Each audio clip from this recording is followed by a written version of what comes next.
자, 이제 오늘 이 시간에는 대한제국 성립, 대한제국과 이 대한제국 때 시행된 광무개혁에 대해서 공부를 하시겠습니다. 먼저 이제 이 대한제국은 고종 황제가 지금 1896년 2월 달에 러시아 공사관으로 아간 파천을 단행했죠. 그죠? 아간 파천 이후에 역시 1896년에 뭐가 만들었어요? 4월 달에 독립신문이 만들어지고 7월 달에 독립협회가 만들어졌습니다. 독립협회. 그래서 이 독립협회의 압력입니다. 압력. 그죠? 결국은 이 독립협회가 점차 이제 그 애국개몽 단체에서 민중단체로 또 그 민중운동에서 민중투쟁으로 이렇게 발전해가는 과정을 우리 지난 시간 내내 봤죠. 그죠? 그래서 이 독립협회는 민중이라고 부르죠. 민중. 그 주체가 민중인데 독립협회의 압력에 의해서 결국은 고종 임금이 러시아 공사관에서 다시 컴백해 돌아옵니다. 알겠어요? 그래서 1897년에 러시아 공사관에 있던 고종 임금이 야, 고종 임금 도대체 뭐 하고 있냐? 왜 남의 나라 공사관에서 창피하게 말이야? 줏대 없이 이렇게 있냐 하면서 말이지. 민중들이 만민공동회에서 맨날 규탄하고 보니까 결국 이제 정동 그 러시아 공사관이 정동에 있잖아요. 정동에서 이렇게 내려다보니까 아주 그냥 하얀 우리 그 당시만 해도 이제 우리 민중들이 독립협회 때 그 만민공동회 때 찍어놓은 사진들 보면은 되게 하얀색 옷을 많이 입고 있었습니다. 두루마기 적삼 이런 것들이 전부 다 하얀색이죠. 그래서 하얗게 모여 있는데 거기서 고종 임금한테 이제 임금을 규탄하고 정부 대신들을 규탄하고 러시아에 빌붙는 그런 그 외세 의존적인 태도를 규탄하는 그런 민중 압력을 느끼지 않을 수가 없었습니다. 그죠? 우리가 그 광화문을 가득 메운 촛불 시위 때 우리의 대통령께서는 청와대 뒷선 올라가서 촛불을 구경하면서 반성을 많이 했다고 그러는데 이 지배자들은 말이에요. 지배층들은 말이에요. 말로는 반성하지만 사실은 전부 다 꼼수를 부리고 어떻게 하면 저것들을 밟아버리지? 어떻게 하면 저것들을 쓸어버리지? 아마 이런 것 같아요. 그래서 나중에 명박산성해가지고 막 물대포 쏘고 그냥 최루탄 쏴대고 해가지고 다 잡아들이고 유모차까지 그냥 뾰족 굳으시는 아줌마 부대까지 그냥 다 잡아가고 경찰차에 싣고 그랬잖아요. 어쩌면 그런 일들이 최근에 그 이명박 정권 때 이루어진 게 아니라 벌써 독립협회 때도 예견됐던, 알겠어요? 이때도 예견됐던 그런 일이 아닌가 생각됩니다. 하여간 정동에서 고종 임금 이렇게 보니까 맨날 임금을 규탄하고 이런 상황이 재현되니까 안 되겠다. 민중들은 저런 성화의 욕구에 결국 못 이겨서 돌아가자 이렇게 해가지고 이제 컴백했습니다. 고종 임금이 러시아 공사관에서 다시 덕숭으로 컴백한 것은 이렇게 민중들의 거센 황궁 요구뿐만 아니라 당시 열강들의 압박이 있었죠. 그죠? 왜냐하면은 영국이라든지 미국이라든지 일본이라든지 요 세 나라가 특히 이제 영미일 세 나라가 동맹관계라고 그랬습니다. 강한 결탁관계예요. 그래서 러프독 얘들하고 주로 충돌하고 있잖아요. 그래서 러시아가 독점하고 있는 조선에서 이권, 그죠? 조선의 헤게모니를 빼내오기 위해서는 고종 임금을 빨리 풀어내야 돼, 끄집어내야 돼 이렇게 해가지고 이제 다른 나라 외교적으로 다른 나라들이 그 압력을 많이 가해서 그래서 이런 국내외적인 압력에 굴복해서 결국은 임금이 컴백했어요. 알겠죠? 그래서 1897년에 어때요? 러시아 공사관에서 어디로? 덕숭으로 환궁합니다. 환궁. 그죠? 환궁을 하고 황제 즉위식을 거행해요. 황제 즉위식. 그래서 나라 이름을 뭐라고? 대한제국이라고 하고 원구단을 쌓고 황제 즉위식을 거행하고 자기 스스로가 황제가 됩니다. 황제. 알겠어요? 대한제국의 황제가 되고 황제. 연호를 광무라는 연호를 사용하죠. 그죠? 그래서 연호를 사용하고 이 광무라는 연호를 사용하면서 여러 가지 이제 대한제국의 개혁 조치들이 이루어지는데 이런 개혁을 광무개혁이라고 하더라. 아시겠죠? 그래서 이렇게 아간 파천 이후에 독립협회와 민중들의 압력과 그죠? 또 뭐가 있었다고요? 미국, 그죠? 영국 그리고 일본 이런 나라의 압력이 있었습니다. 압력. 그래서 결국은 고종 임금이 러시아 공사관에서 덕숭으로 항공해서 자, 우리도 이제 명색이 자주적인 제국주의 국가를 한번 가져보자. 우리도 스스로 황제가 되자. 이렇게 나라 위신을 세워보자. 이런 여러 가지 반성과 또한 나름대로 이제 새로운 나라, 새로운 근대 국가를 수립해야겠다. 우리도 느낀 바가 많다. 이런 취지에 의해서 한편으로 개혁의 강한 의지를 갖고 있었고 또 한편으로는 그런 그 자신도 황제의 이상을 갖고 싶은 그런 욕구가 결합돼서 결국은 이렇게 대한제국이라는, 알겠어요? 대한제국이라는 새로운 국가를, 황제 국가를 만들어냈습니다. 알겠죠? 그래서 대한제국을 선포하더라. 자, 고종 한궁 이후에 자주적인 국가의식이 고양되고, 그렇습니다. 이 자주적인 국가의식은 누구 때문이기도 했어요. 그죠? 그 독립협회의 압력과 국민들의 의식이 각성돼서 결국 고종 임금도 이렇게 우리도 자주국가를 세워야겠구나 라는 의식을 갖지 않을 수 없었습니다. 그래서 국호죠. 국호를 대한제국으로 하고 연호를 광무라고 했습니다. 1897년이 광무 1년이야. 그래서 알겠죠? 광무 원년. 그래서 1907년, 나중에 언제까지냐? 1907년, 그죠? 고종이 강제로 일본 놈들한테 퇴위를 당하잖아요. 이 고종 퇴위 때까지는 광무라는 연호를 사용하더라. 연호를 광무로 사용하더라. 그래서 이때가 광무 1년, 광무 2년, 광무 3년, 그러니까 혹시 여러분들이 문제를 풀다가 광무라는 연호가 나오면 광무 3년 그러면 어때요? 1897년에다가 3을 더해야겠죠. 그래 안 그래? 그래서 이건 1900년이구나. 이렇게 여러분들이 판단하셔야 됩니다. 알겠어요? 이렇게 광무 1년, 광무 2년이 1897년, 1898년, 1899년 이런 식으로 간다는 것을 꼭 염두에 두세요. 칭제, 황제를 칭하고 건원, 연호를 사용했다. 알겠죠? 자기 스스로가 황제가 된 것, 이걸 뭐라고? 칭제라고 하고, 연호를 사용한 건 뭐라고? 건원이라고 한다. 이게 한자 영어니까 별거 아닙니다. 황제를 칭하고 광무라는 독자적인 연호를 사용했다. 그러니까 껍데기로는 말이야. 야, 너네들만 황제냐? 나도 황제야. 이렇게 러시아 황제 또는 뭐 그 대영 제국 황제, 알겠죠? 또는 뭐 미국 대통령 여기에 버금가게 나도 자주국가로서 면모를 갖추겠다라고 명색이 황제의 지위에 올랐습니다. 그리고 이제 원구단을 쌓고 황제가 됨을 고했죠. 하늘에 고했죠. 대한국 국제라고 하는 헌법과 비슷한 대한국 국제예요. 이 대한제국대의 헌법적 성격을 갖는 거 알겠죠? 헌법적 성격을 갖는 게 대한국 국제다. 알겠죠? 그래서 대한국 국제를 반포했다. 그런데 지금 우리가 보다시피 이 대한국 국제의 내용을 보면은, 자, 이거 보십시오. 대한국 국제의 내용을 보면은, 자, 대한국은 세계 만국이 공인한 자주 독립 제국이다. 그죠? 말로는 이렇게 자주 독립 제국임을 선언했습니다. 대한국의 정치는 만세 불변에, 이거 잘 주목해야 돼요. 전제 정치야. 알겠어요? 그래서 대황제의 무한한 군권을 누리며, 대황제는 육해군을 통솔하며, 그죠? 그리고 대황제는 법률을 제정하고, 이거 보세요. 뭘 갖고 있는 거야? 입법권을 갖고 있습니다. 또 군사권을 갖고 있습니다. 알겠죠? 육해군을 통솔하는 게 군사권이죠. 입법권이죠. 대한국 대황제는 법률을 제정하고 그 반포와 집행을 담당하고 법률을 집행하는데 행정권도 갖고 있다. 이게 행정권도. 그래서 대사, 특사, 감형, 복권, 사법권도 받고 있다. 이런 얘기죠. 사법권. 대한국 황제는 행정각부 관제를 정하고 행정권이죠.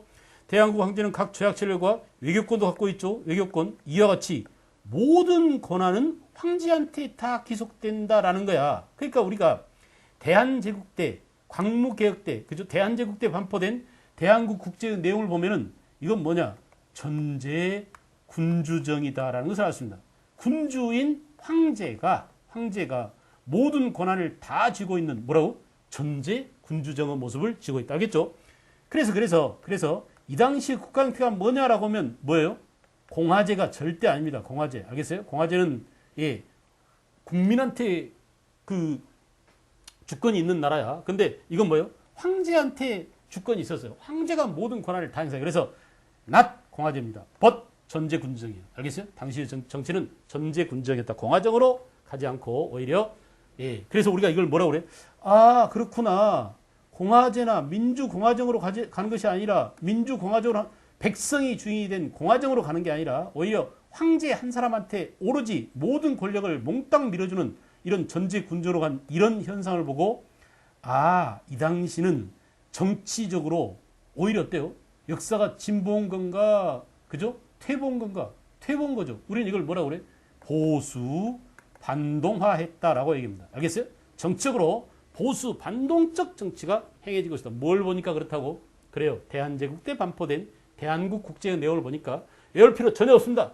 만약에 여러분들이 사료가 문제에 나왔는데 대한국어 대왕제는 무슨 권한을 갖는다. 대한국어 대왕제는 육해군을 통솔한다. 대한국어 대왕제는 사면 특별 가명의 뭐 권리를 갖는다. 하여간 정치, 행정, 사법, 입법, 군사, 외교 모든 권한이 황제한테 있다. 이렇게 규정되어 있으면 이건 뭐야?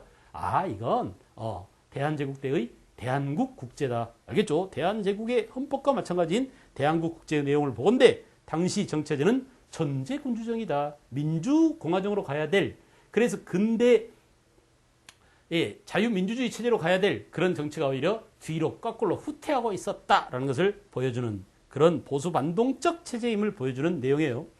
자, 그나마 이제 정치적으로는 어땠어요? 전제 황권의 강화, 이거 보십시오. 전제 황권 강화와 자주 독립을 천명하고 말로만 자주 독립한 실질적으로는 그죠? 독립이 거의 안 된 열강의 압력 때문에 열강의 외세의 그 압력 때문에 실제적으로는 거의 독립이 되어 있지 않는 그런 상황에서 말로는 자주 독립을 천명하고, 자, 여러분이 외워야 될 게 나왔습니다. 광무개혁 때 지방을 23부에서 13도제로 바꿨어요. 알겠죠? 다시 하겠어요. 광무개혁 때 지방제도를 23부에서 13도로 바꿨다. 그래서 이 13도가 구한 말, 그러니까 일본한테 나라를 빼앗긴 1910년까지 계속 13도로 갑니다. 알겠죠? 그래서 13도로 가고요. 해교민을 보호하기 위해서 해삼위 통상사무관을 파견하고 한청 통상조약을 체결하기도 하고, 알겠어요?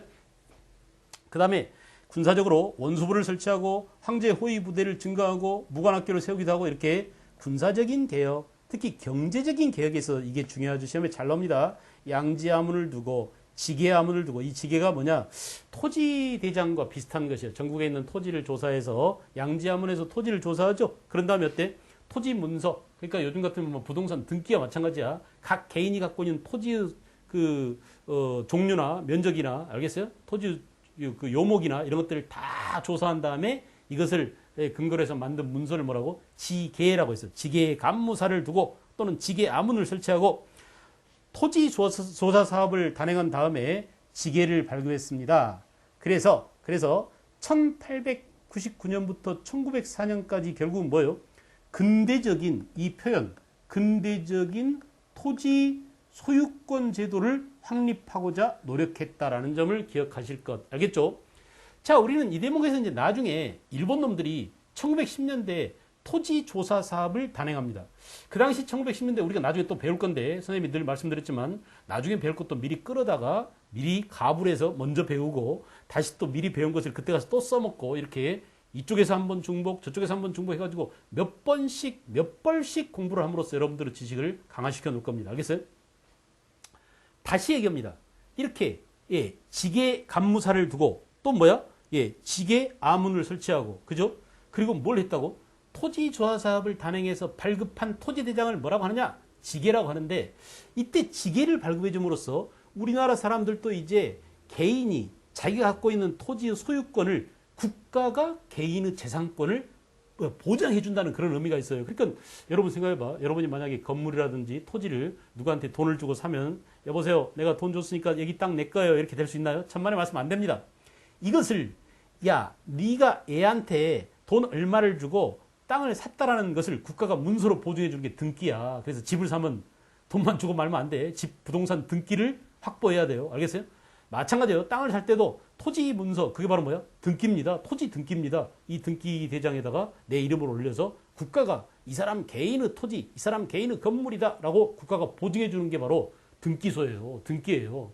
그런 등기와 같은 것을 우리는 근대적 재산권 또는 근대적 토지 소유권이라고 하는데, 이미 우리는 이렇게 광무개혁 때 경제적인 의미의 개혁으로서 각 개인의 재산권을 국가가 보장해주는 근대적 토지 소유권 제도인 지계를 발급해주고 있었다라는 점이 굉장히 중요한 이유가 뭐냐? 나중에 1910년대 일본 놈들이 토지조사 사업을 하면서, 야, 너네는 개인이 자기가 갖고 있는 토지의 재산권을 확보하지 못하고 있어. 그러니까 우리 일본이 토지조사 사업을 이참에 하면서 개인들의 토지 소유권을 보장해줄게. 이렇게 일본이 우리나라에서 땅을 빼앗아가기 위해서 토지조사 사업을 하면서 내세운 명분이 뭐였어요? 근대적 토지 소유권 확보였죠. 그런데 이것이 말도 안 되는 엉터리다. 야, 이 새끼들아, 우리는 이미 광무개혁 때 근대적인 토지 소유권 제도인 지계가 발급되고 있어서라고 우리가 따질 수 있는, 반박할 수 있는 그런 논거가 되는 부분이기 때문에 이게 중요해요. 알겠어요? 그래서 이렇게 비록 이제 근본적으로 우리가 이런 근대적인 개혁이 성공하지 못했습니다. 알겠어요? 실패했지만은 그럼에도 불구하고 우리도 일본 놈들이 토지수사 사업에서 근대적 토지 소유권 제도를 마련해 주려고 했던 것 이전에 우리는 이미 1897년에 이렇게 지계를 발급해 줌으로써 근대적인 토지 소유권 제도를 마련하려고 이미 다 했었다. 일본 너네가 해준 게 아니다 이거야. 알겠죠? 그런 의미에서 좀 중요합니다. 잘 물어보고 있죠? 기타 이제 상공업을 장려했는데 이 상공업 장려의 이 명칭을 식산흥업정책 그래. 말로 한번 시부렁처럼 해보세요. 뭐라고요? 식산흥업정책. 알겠어요? 식산흥업정책 언제적 얘기냐? 광무개혁 때 얘기다. 야, 우리도 이제 산업을 진흥시키고, 알겠죠? 또 산업을 흥하게 만들고 이런 말이야. 그래서 식산흥업정책이라고 해요. 결국은 뭐냐? 요즘도 뭐 경제를 살리자, 실업자를 없애자, 뭐 일자리를 만들자 이게 전부 다 광무개혁대로 돌려놓고 말한다면 식산흥업정책의 다름 아닙니다. 알겠어요? 그래서 섬유, 그 당시는 이제 주된 산업이 요즘 뭐 전자나 또는 뭐 생명공학이나, 그죠? 또는 뭐 IT 산업이나 또는 뭐 컬처 산업, CT나 이런 것들인데 그 당시는 뭐예요? 섬유, 운수, 광업 이런 회사를 설립하는데 주력하고 그래도 이제 우리가 기술이 모자라니까 해외 유학생을 파견해서 우리가 다른 나라에서 새로운 기술을 배우자 이렇게 유학생 파견을 장려하는 뭐라고요? 상공업 장려책으로서 식산흥업 정책과 알겠어요? 섬유, 운수, 광업 회사를 설립하고 유학생을 파견하는데 앞장서고 있었다. 별거 아니야. 알겠죠? 다시 정리할까요? 아간파천으로 러시아 공사관에 있던 고조임금이 컴백 돌아왔어요. 돌아온 다음에 어떻게 했어? 덕숭으로 항공해서 대한제국을 세우고 스스로를 황제라고 칭하고 뭐 칭제. 그 다음에 연호를 뭐라고? 광무라고 했는데 건원이라고 한다. 이것을 그죠? 이때 내세운 헌법과 같은 게 뭐라고? 대한국 국제다. 거기에 나와 있는 내용을 보면 완전히 보수 꼴통이었다. 그래서 뭐라고? 근대 민주주의 체제로 공화정으로 가는 게 아니라 황제한테 모든 것을 밀어주는 알겠어요? 이런 전제 군주정으로 뒤로 후퇴하는 그런 것들이다. 알겠죠? 자, 결국은 우리가 광무개혁의 내용까지를 지금 봤습니다. 광무개혁 내용까지. 그 다음에 이제 또 한 단계 더 나가보면 이 광무개혁 한계는 뭐냐? 외세 간섭파에서, 그죠? 또 집권층의 보수적 성향, 부드럽게 말하면 보수적이고, 알겠어요? 보수 반동적 경향입니다. 큰 성과를 거두지 못했다. 그럼에도 불구하고 경제적으로만은 뭐라고요? 지계를 발급해 줌으로써 근대적인 토지 소유권 제도를 확립하는 데 기여했다라는 점에서 긍정적인 면도 있다. 꼭 부정적인 것만 아니다. 알겠죠? 자, 이렇게 정리합시다. 그러니까 광무개혁은 한편으로 말이야 정치적으로만 보자면 보수적이고 역사의 흐름을 뒤로 거꾸로 가게 하는 보수 반동적인 면이 없지 않아 있었어요. 그죠? 특히 이제 그 당시 이 광무개혁 때 보수 반동적인 정치의 내용을 우리가 상징적으로 보여주는 슬로건이 있었습니다. 구호가 있었습니다. 그 구호가 뭐냐면 옛날 것을 근본으로 삼아서 새로운 것을 참조하자라고 했어요. 그러니까 옛날 것을 근본으로 삼아서 새로운 것을 해나가자라고 했을 때의 이 구본 신참이라는 슬로건은 여러분 잘 생각해봐. 옛날 것을 근본 삼아서 우리 새롭게 한번 뭔가 해보자라고 했을 때 무게중심이 옛날에 있을까요? 새로운 것에 있을까요? 옛날 것에 있습니다. 그러니까 개혁하자는 얘기야. 야, 하더라도 중심을 잃지 마라. 우리가 옛날에 했던 거 큰 틀을 벗어나지 마라. 이런 거야. 그러니 개혁이 개혁다울 리가 있나요? 안 됩니다. 그래 안 그래? 이것과 비슷한 게 뭐냐? 이것과 비슷한 게 온고 지신이야. 옛날 것을 참조해서 새로운 것을 만들어 나가세요. 이런 겁니다. 알겠어요? 이런 것들이에요. 또 뭐? 동도서기. 마찬가지예요. 동도서기. 그죠? 도는 동양 거, 기술은 서양 문화. 중놈들은 또 뭐라 그랬냐? 중놈들은 중체서양 그랬어요. 중국의 몸뚱아리와 서양의 기술 문화. 알겠죠? 이게 말이에요. 이게 근대화라는 것을 주장하면서 내세운 슬로건들인데 이 슬로건들의 내용을 보면 이 모든 것들은 근본적으로 개혁적이지 않다라는 것을 알아야 돼. 알겠어요? 그러니까 말로는 명분상으로는 야, 개혁 좀 해볼까? 새로운 것을 좀 받아들여볼까? 앞으로 좀 나가볼까? 라고 내세우고 있지만 중심이 항상 새로운 것을 하자, 새로운 것을 하자, 서양 기술 문화를 받아들이자, 서양의 새로운 우리 쓰기 좋은 것들을 받아들이자라고 했지만 근본은 어디에 있어요? 이게 더 중요하다니까. 별표가 이쪽이야. 옛날 것을 근본으로 해야 돼. 또 뭐라고? 옛날 것을 근본으로 삼아야 돼. 옛날 것을 참조하고 꼭 옛날 것을 지켜. 가이드라인이 있는 거야. 알았어요? 여기도 뭐야? 돈은 동양 거요. 서양 기술 문화는 거기다가 약간만 더 얹으면 돼. 이런 식으로 말해요. 이런 식으로. 이런 것들은 결국은 뭐냐? 낮 개혁이야. 낮 개혁. 알겠어요? 그리고 뭐라고? 보수적인 여전히 A 것을 지키려고는 그런 한계가 있었다. 알겠죠? 그래서 정치 분야에 있어서 광무개혁은 한계가 있었다. 그런데 뭐라고? 그런데 이렇게 비정치적인 분야, 특히 교육과 경제에 있어서만큼 뭐예요? 경제에 있어서만큼 뭐라고? 그렇죠. 근대적인 요소가 있었다. 알겠어요? 근대적인 요소가 있었습니다. 교육에 있어서도 마찬가지로 교육에 있어서도 그래서 이렇게 근대적인 요소가 뭐냐? 근대적인 요소가 식산흥업 정책을 하고 지계를 발급해주고 알겠어요? 이런 것들은 뭐라고? 근대적인 한 걸음 더 전근대적인 쪽에서 근대로 진전하는 그런 요소를 담고 있었다라는 얘기입니다. 아시겠죠? 예. 그 다음에 이제 넘어갑니다.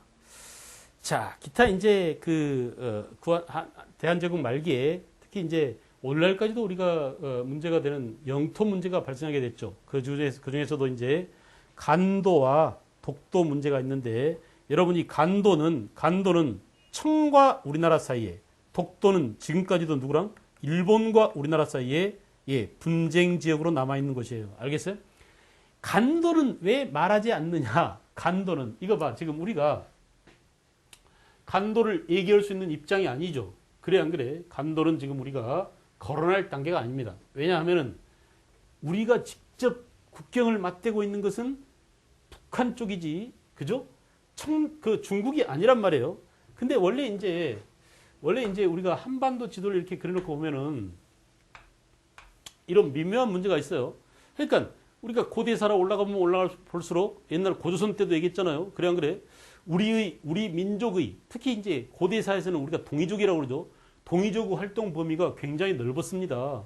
그 동이족 활동 범위가 어마어마하게 넓었다라는 제야의 주장이 있었고 그 중에서도 우리는 범위를 좀 좁혀서 우리가 겸손해지면은 그 중에 동이족 가운데 고조선이라는 정치 집단의 세력 범위에 놓여 있었던 그 영역은 어디냐 하면 대개 만주 일대와 요서 지방, 요하강 서쪽 여기 요소라고 그랬죠.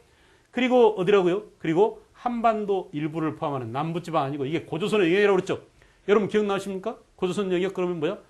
손잡이가 있는 미송리식 토기, 또 뭐 칼 이렇게 생긴 거, 뭐 비파형 동검, 또 고인돌, 그죠? 고인돌 가운데 밑에 그 고임돌이 있고 위에 덮개돌이 있는 뭐예요? 북방식 고인돌, 그죠? 거친 무늬 거울 이런 것들이 바로 고조선의 영역과 관련된 유물이라고 그랬습니다. 그죠? 자, 그런데 우리가 지금 고대사에서 고조선 시대에 봤지만 이곳이 만주가 우리 민족 활동 무대였단 말이야.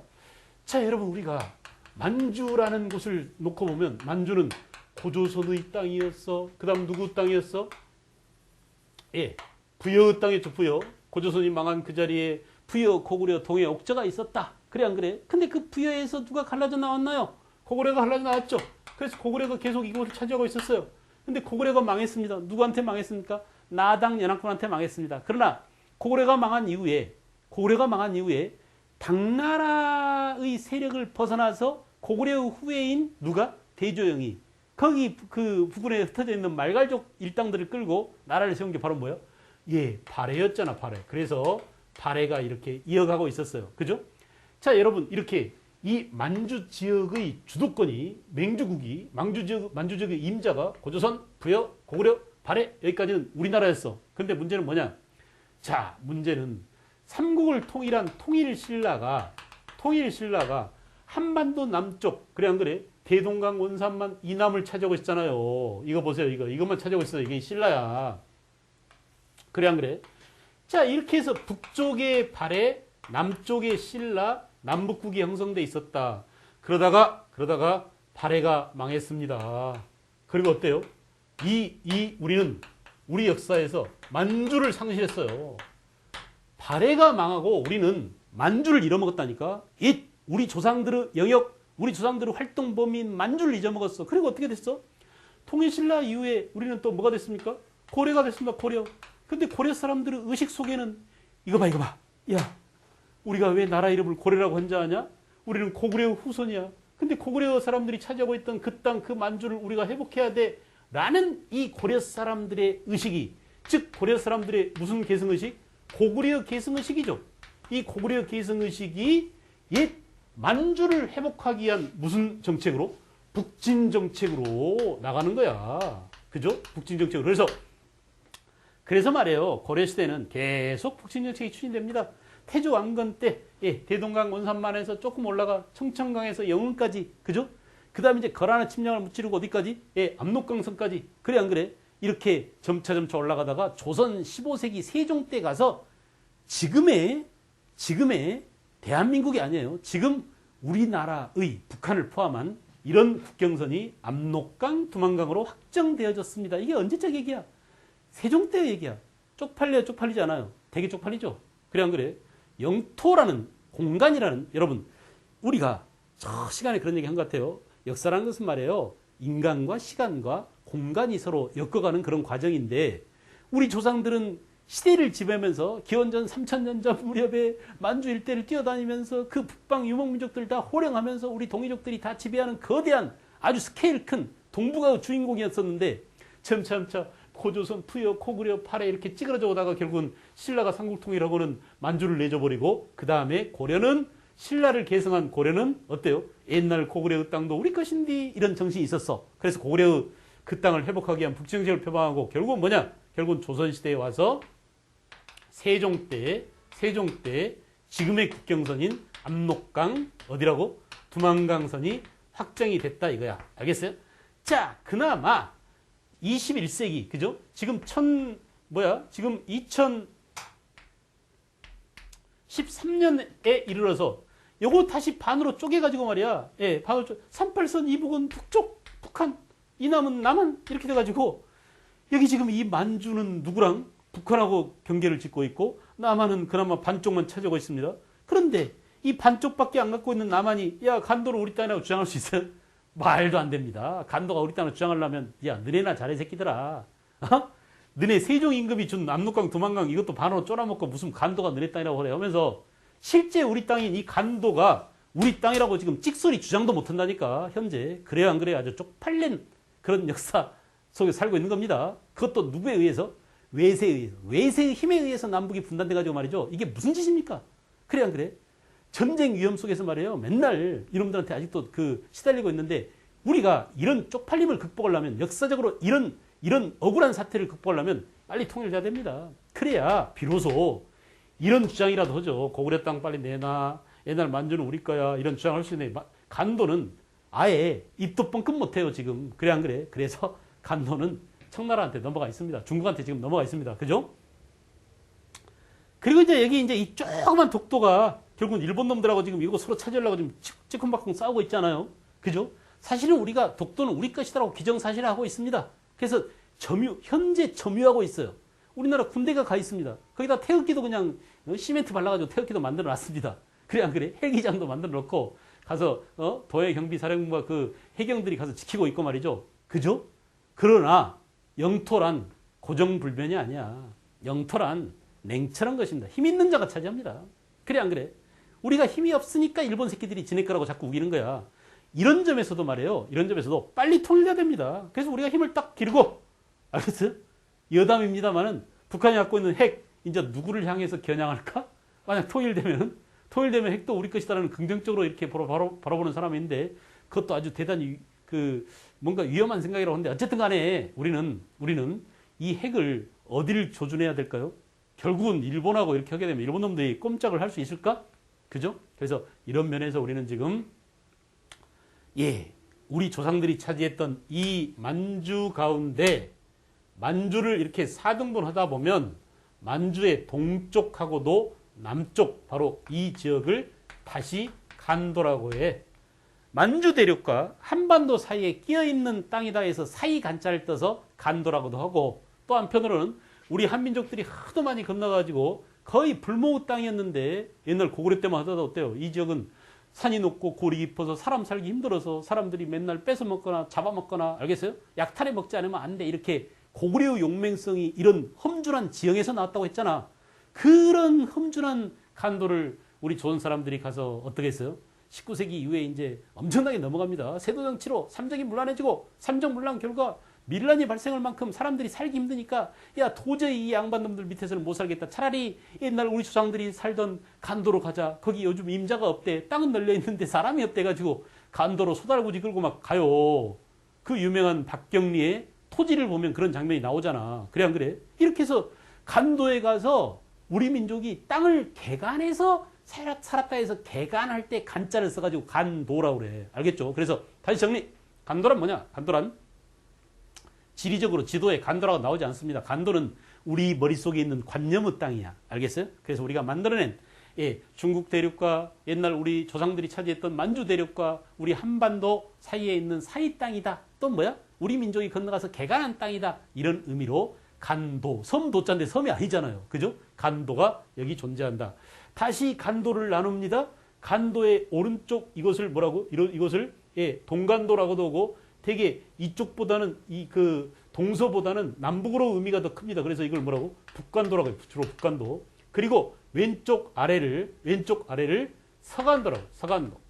알겠죠? 그래서 약간 헷갈리기 쉽습니다. 서간도를 또 다른 말로 뭐라고 하느냐? 만주 대륙 전체로 봤을 때 서간도는 남만주에 해당돼요. 그래서 때로는 서간도를 남만주라고도 해. 그러니까 우리와 관련된 한반도 주변의 지리적인 것들을 얘기할 때 이렇게 지리적 개념을 얘기할 때 헷갈리지 않도록 주의하세요. 다시 얘기할게요. 북간도를 동간도라고도 한다. 또 서간도를 남만주라고도 한다. 왜냐? 이쪽의 지형이 전체 만주로 놓고 볼 때하고 간도로 놓고 볼 때 동서의 의미가 더 클 수도 있고 남북의 의미가 클 수도 있으니까 어떨 때는 남만주라고 하고 어떨 때는 동간도라고도 하고 어떨 때는 서간도라고도 하고 이렇게 같은 지리적인 곳을 서로 다른 이름으로 부르기도 하니까 시험에 나오면 헷갈리기 십상이에요. 그래서 아예 지금 잘 정리를 해놓으시라 이거야. 됐어요? 선생님 얘기가 너무 장황한가요? 아니야. 우리 어차피 이 지역에 대해서 지금 철저하게 파고들어야 될 텐데 지금 그 뿌리부터 보자 이거야. 다시 갑니다. 이제 다시 우리가 현재까지 와버렸어요. 현재까지 왔고 다시 피드백 뒤로 돌아가겠어요. 여러분 따라오세요. 자, 우리는 이제 다시 통일신라 때 발해때로 왔습니다. 통일신라가 한반도 이남을 차지하고 있었고 그 북쪽에 발해가 있었는데 이 발해가 결국은 누구한테 망하냐? 거란에게 망해. 거란에게 망하고 이제 드디어 우리 민족은 만주를 상실했어요. 그죠? 그런데 거란 놈들에 의해서 발해가 망했어. 926년에 망하죠. 그 망한 그 자리에 무슨 일이 있었냐면 고구려 옛 주민들은 컴백해 옵니다. 누구한테? 고려로 돌아가. 고려. 그래서 고려 태조 왕건한테 옵니다. 이때 온 그 사람이 대표적인 사람이 대광현이야. 발해의 왕자 출신이라고 그러죠. 대광현이 고려를 컴백해서 약 5만 명가량의 발해 주민들이 돌아왔어요. 우리가 알다시피 이제 뒤에 가서 우리가 또 그 발해를 공부하겠지만, 그죠? 그 앞에서 우리가 한국사에서 우리가 발해를 공부했지만, 발해라는 나라는 지배층은 고구려 주민들이고, 이 고구려 주민들이고, 피지배층은 말갈족이었잖아요. 이 대목을 잘 보세요. 자, 발해는 지배층은 고구려 주민이었고, 피지배층은 말갈이었는데, 발해를 다스리던 고구려 사람들은 고려로 태조 왕건의 품으로 돌아버리고 고구려 지배계층의 그 지배를 받고 있던 이 말갈족들은 거기에 남아서 흩어집니다. 알겠어요? 이들이 뭐가 되느냐? 여진이 돼요. 여진이. 알겠죠? 여진. 그래서 말갈족이 옛날에는 숙신, 음루, 물길, 말갈 이렇게 여러 이름으로 불렸습니다. 알겠죠? 그런 놈들이 이제 여진이 되더니 여진도 생여진, 숙여진, 동여진 뭐 여러 여진족들이 있었고 이 여진족이 고려를 섬겼어요. 처음에는. 그래서 우리 좀 잘 봐주세요. 제발 좀 우리도 고려에 필부터 살게 해주세요. 알겠죠? 그래서 고려가 구성을 쌓았다가 여진족을 치고 윤관이 여진족을 쳤죠. 별반을 끌고 가서 여진족을 치고 이 구성을 쌓았다가 여진족이 하도 애걸 벗고 그러니까 돌려주고 왔어요. 그래 안 그래? 그런 정도로 고려 초기에만 하더라도 이 여진족들은 고려의 통제권에 있었습니다. 여진족이. 그런데 무슨 일이 벌어지느냐? 고려가 이 중국 북쪽을, 그죠? 만주 쪽을 통일한 거란의 침략을 받습니다. 거란의 1차, 2차, 3차 침략을 당하고 거란과 항쟁을 하면서 고려가 국력을 상실하고 있을 때 이때를 틈타서 고삐 풀린 망아지처럼 누가?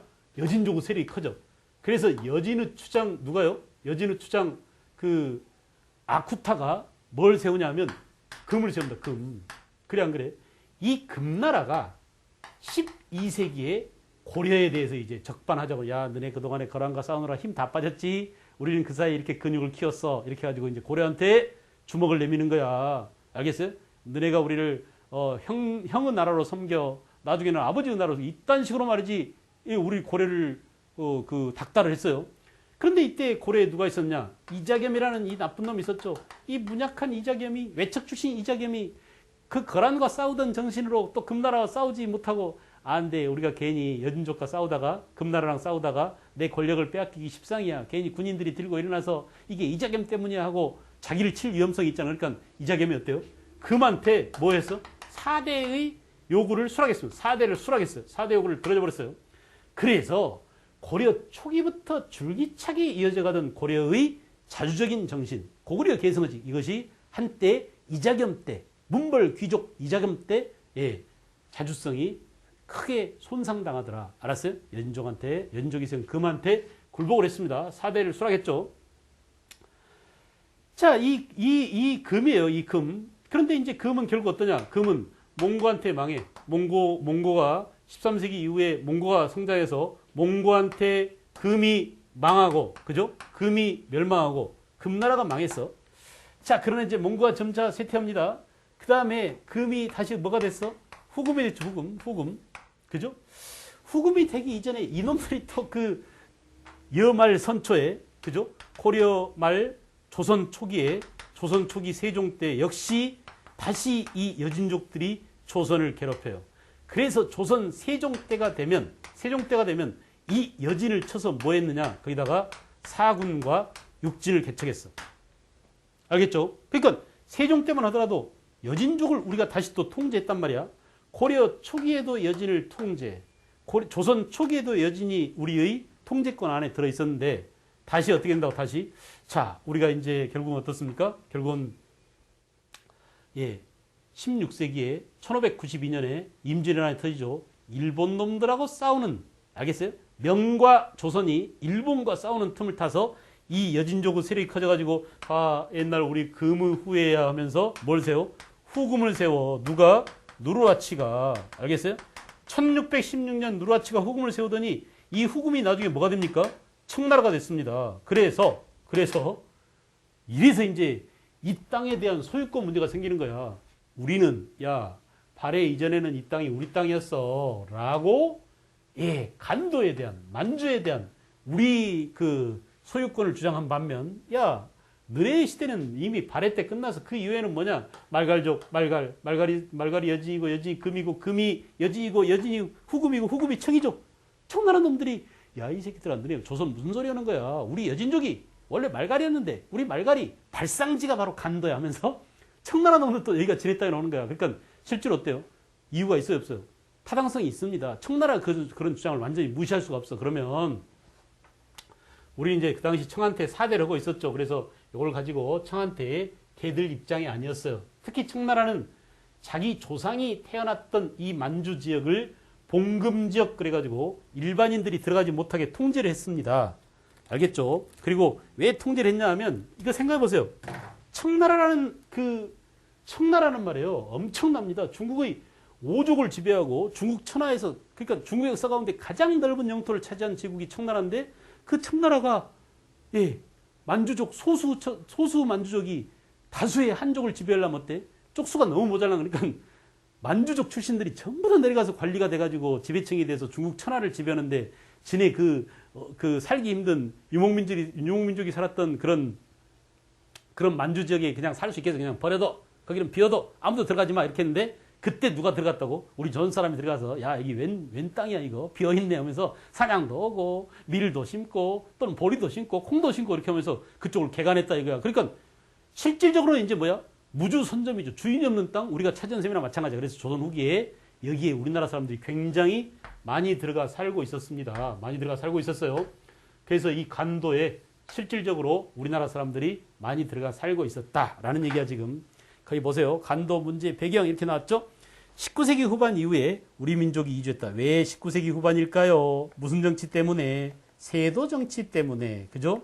세도 정치로 인해서 삼정이 문란해지고 삼정 문란 결과 밀란이 일어나게 됐다. 이렇게 살기 힘든 상황이 전개되면 사람들이 수많은 사람들이 이주민들이 어디로? 간도로 가서 살게 됐다 이거야. 그래서 그것을 많이 개간하고 알겠죠? 살기 좋은 땅으로 만들면서 우리 민족을 터전으로 만들고 있었다. 그죠?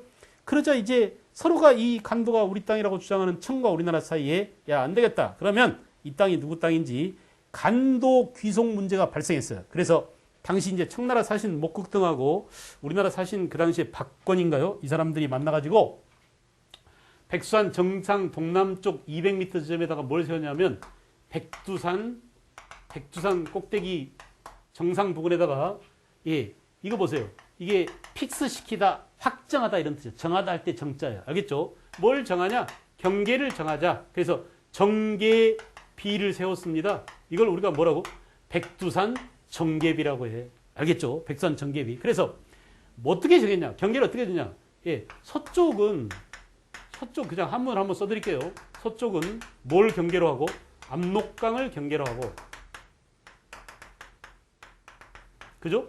동쪽은 토문강을 경계로 한다. 이렇게. 자, 서쪽 경계는 압록강이다. 이 위자가 영어로 make하고 똑같아. 알겠어요? 뭐뭐 하다, 뭐뭐 만들다, 뭐뭐 삼다 이런 뜻이야. 그러니까 서쪽은 경계를이라는 목적어가 생략되어 있습니다.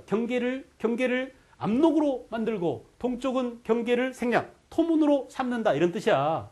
알겠나요? 그래서 우리가 보다시피 자, 이쪽 백두산 꼭대기에서 바라볼 때 서쪽 압록강 요건 경계선이 확정이 됐어. 근데 문제는 뭐냐? 동쪽 문제라니까.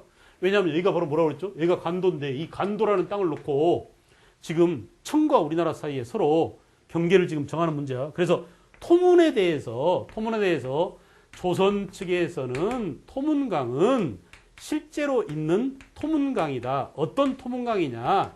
중국 만주에 흐르는 옛날 부여의 영토를 가로질러 흐르던 송하강의 지류인 토문강입니다. 실제 있는 토문강이다. 토문강이니까 토문강이라고 썼지 새끼들 하면서 우리가 토문강을 주장했어요.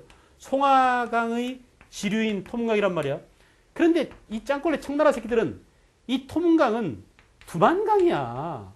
야, 뭔 소리냐? 왜 두만강이냐? 토문하고 두만하고 우리 짱꼴레 말로 발음이 똑같아 하면서 알았어요? 야, 우리가 두만강을 토문이라고 쓴 거야 임마 하면서 이렇게 주장하는 거야. 알겠죠? 그래서 한문으로 토문이라고 써놓고 두만강이라고 청나라 놈이 주장했다. 그러니까 이 토문강의 해석을 토문강으로 할 것이냐 두만강으로 할 것이냐 이런 문제를 놓고 청과 우리나라 사이에 자, 이게 토문강입니다. 이쪽으로 흐르는 게 토문강이고 이쪽으로 흐르는 게 두만강이에요. 청나라 주장대로 한다면 이게 경계라면 이쪽이 날아가 버리잖아. 청나라 쪽으로. 그래 안 그래? 우리 측 주장이라면 간도가 우리 영토로 편입이 되는 거죠. 알겠죠? 이런 문제 때문에 간도 문제가 생겼다. 우린 그걸 뭐라고? 간도 귀속 문제라고 얘기한답니다. 말로 한번 해보자. 뭐라고? 간도 귀속 문제. 머릿속으로 정리. 왜 간도 귀속 문제가 생겼다고? 바로 이 간도 땅을 놓고 원래 말갈족이던 청나라 놈들하고 알겠어요? 원래 고조선과 고구려 후예인 우리 민족하고 옛날에는 우리 것이었으라고 우리가 주장한다면 그죠? 청나라 놈들은 아니야 그 뒤로 우리가 계속 살고 우리 조상의 발상지에서 하면서 청나라도 지네 땅이라고 주장할 근거가 있다 이거야. 그래서 이렇게 간도 문제가 생겼다. 오케이 정리됐을까? 우리는 이제 이 간도 해석 문제에 뿐만 아니라 실제로 우리 주민들이 많이 건너가 살고 있었고 청나라 놈들은 이미 이 중국 천하를 지배하느라고 만주족들은 다 여기 와 살고 있죠. 그래 안 그래? 여기 와서 그 좀 더 고관 대작이 되고 관리가 되고 했을 거 아니에요. 그래서 실제로 좋은 사람이 많이 살고 있단 말이에요. 그래서 여기에 우리가 사절을 파견했어요. 그래서 나중에 이제 간도 관리사를 파견하지만 토문 감계사 이중하죠. 이중하를 토문 감계사 또 그 뭐 어윤중 이런 사람들을 또 간도 관리사 이법륜입니다. 이법륜.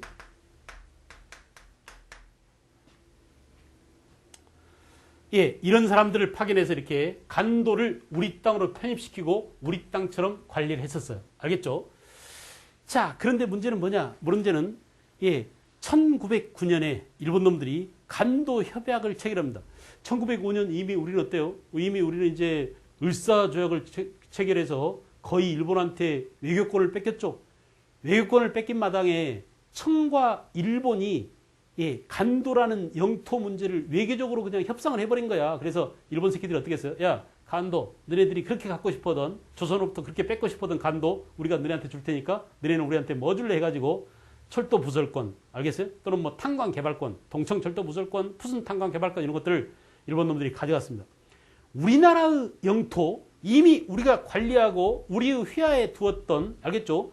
예, 이렇게 백산 정계 비문의 해석을 갖고도 우리한테 유리했던 그런 간도, 그리고 실증적으로 우리가 지배하고 있던 간도를 일본이 마음대로 외교권이 상실된 그 대한제국의 그런 억울한 상황에서, 알겠어요? 우리 마음대로, 지네 마음대로 우리의 외교적인 문제, 우리의 영토 문제 이런 것들을 외교적으로 처리해버린 거예요. 청나라한테 줘버린 거야. 알겠죠? 이렇게 해서 이제 간도 문제가 1909년 간도 협약이 맺어진 게 1909년입니다. 간도 협약이 체결. 알겠어요? 자, 이렇게 해서 간도 문제를 받고, 저기 볼까요? 을사조약 이후 간도 기속 문제, 또 그 청일 간의 외교 문제가 되자 처음 일제는 간도의 통감부 임시 출장소라는 것을 두고 일본 놈들이 간도를 관할하는 척 했단 말이야. 그런 다음에 1909년에 간도 협약에 조인을 하고 한청 두 나라 국경은 두만강으로서 경계를 이루되 일본 정부는 간도를 청나라 영토로 인정한다. 이렇게 청나라한테 줘버렸다. 이거 지네 마음대로. 알겠어요? 일제는 간도 협약을 대가로 만주 철도 부설권, 그 다음에 탄광 개발권 이런 것들을 획득하겠다. 지네 나라의 만주 침략의 예, 터전을 인프라를 구축하기 위해서 우리나라 영토를 청한테 양도한 셈이죠. 알겠죠? 이게 1909년 간도 협약입니다. 연도 언제라고? 1909년. 오케이? 그 다음에 이제 여러분 거기에 간도 그 지도가 나왔습니다. 이렇게 토문강이 이렇게 흘러가고 있고 이렇게 송화강의 지류인 토문강이죠. 실제 있는 토문강이야. 그러니까 백선 정계비의 토문강, 압록강 이렇게 했으니까 예, 그 백선 정계비대로라면 이렇게 경계가 돼가지고 간도는 당연히 우리 것인데 알겠어요? 그때 간도는 바로 뭐다? 북간도를 말하고 또 다른 말로 뭐라고? 동간도를 말한다. 알겠죠? 예, 이렇게 이만큼의 땅을 놓고 예, 우리가 청과 간도 분쟁이 있었습니다. 알겠나요? 예, 그 다음에 이제 독도 문제로 또 들어가 볼까요? 독도. 자, 우리가 알다시피 이제 독도는 울릉도와 함께 삼국시대 이래로 여러분 다 알죠? 6세기 어느 왕 때 사람 이름 좀 기억해 두십시오. 누구라고? 지중왕 때. 이때 장군 이름 누가 있어요? 이사부가 있죠. 이사부가 예, 가서 예, 신라 장군 이사부 지하에서 웃는다. 이런 노래가 있잖아요. 독도는 우리 땅 노래. 그래 안 그래? 그래서 울릉도 부속 도서인 독도까지를 우리 영토로 이미 지중왕 때 예, 편입시켜 놨다. 그죠? 우산국이었죠. 우산국. 그래서 당시에는 우산국이라는 이름의 예, 울릉도였습니다. 대한제국 때 울릉도를 고종임금이 울릉군으로, 고종 황제였죠. 울릉군으로 승격시켜서 그 울릉군의 속도로서 독도까지 관할하면서 우리 영토의 힘을 확정 지은 게 1900년이다. 아시겠나요? 자, 그런데 일본이 러일 전쟁 중에 시기 1905년 러일 전쟁 중에 독도를 지네나라 영토로 불법적으로 편입시켰습니다. 알겠죠? 그런 다음에 어때? 일부 일본 정치인 새끼들이 맨날 예, 그 독도 영유권을 주장하는 망을 하고 그죠? 일본 교과서에서도 다케시마 이렇게 해서 결국은 시마네 현에 알겠어요? 부속 도서로서 이렇게 편입시켜가지고 지금도 미친 짓을 하고 있는데 결국은 이 그 독도 문제는 외교적으로 지금 우리가 철학의 외교전을 전개하고 있습니다. 그래서 민간인들도 그죠? 뭐 김장훈이라든지 뭐 여러 사람들이 또 여러 차원 다각도 차원에서 우리 영토를 주장하지만 중요한 것은 뭐냐? 나라의 힘이 있어야 국토를 지킵니다. 힘이 없으면 나라를 송두리째 빼앗기고 우리가 힘이 없어서 원나라한테 간섭을 받기도 하고 그죠?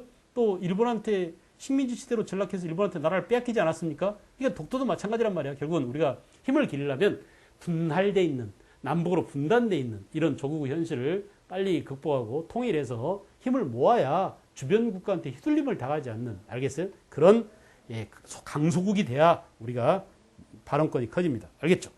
독도는 일제의 영토 침략의 상징이고 이를 인정하면 일제의 침략 행위를 인정할 것 같은 결과이기 때문에 작은 독도가, 우리가 국토 막내 그러잖아. 이 작은 독도가 상징하는 바가 크기 때문에 우리는 독도를 잘 지키고 이끌어 나가야겠다. 알겠죠?